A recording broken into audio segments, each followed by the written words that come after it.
Dear friends, colleagues, ladies and gentlemen, a very good morning, afternoon and evening to all of you. Happy International Women's Day. Thank you all for taking time to be part of this important event. It is notable that every year the International Women's Day celebrations are getting bigger with more achievements.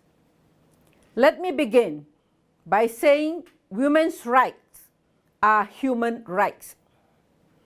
A violation against women's rights, be it social or economic, is a violation against their human rights.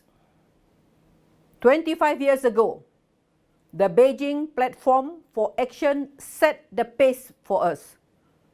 Undoubtedly, there has been some progress made in women's leadership, as we now have 20 women's heads of state. Despite the progress made, we are still a long way from achieving gender equality.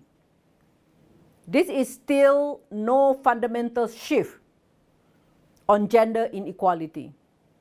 Women still face big barriers every day, the biggest one being stereotype and lack of proper policies.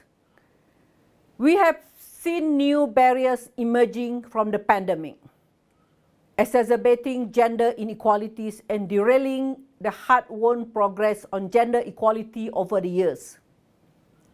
Women's participation in leadership is catalytic towards the achievements of a sustainable world and of paramount importance to achieving the SDGs and the new urban agenda.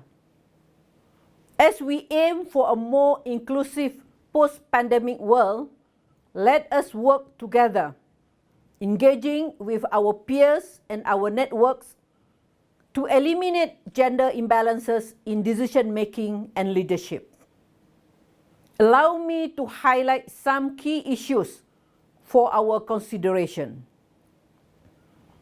To have a gender-sensitive approach in leadership, we must increase women's participation and create gender awareness and competence among both women and men in the political and leadership arena.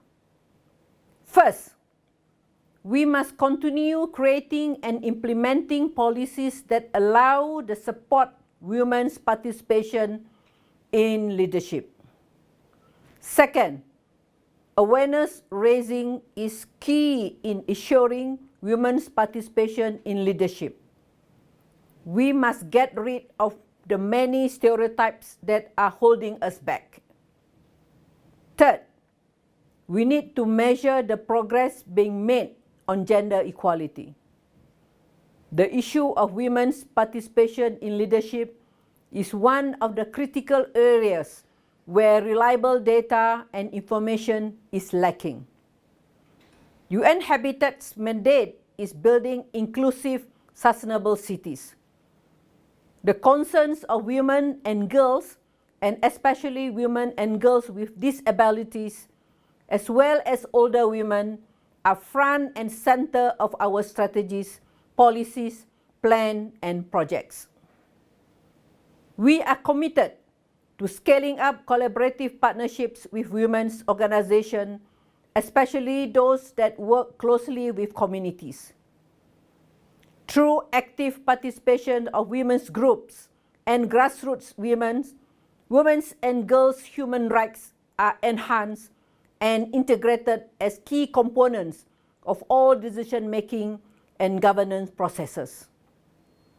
Dear friends and colleagues, it takes everybody's engagement to achieve gender equality, to have women in positions of leadership. Ask yourself today, as an individual, what contributions will you make in the fight against gender inequalities? As an international gender champion, I will continue to prioritize the pursuit of gender equality and the empowerment of women within and beyond my organizations. Friends, as we celebrate International Women's Day, let us celebrate the resilience, strength, and determination of women and girls in our cities, communities, and all around the world.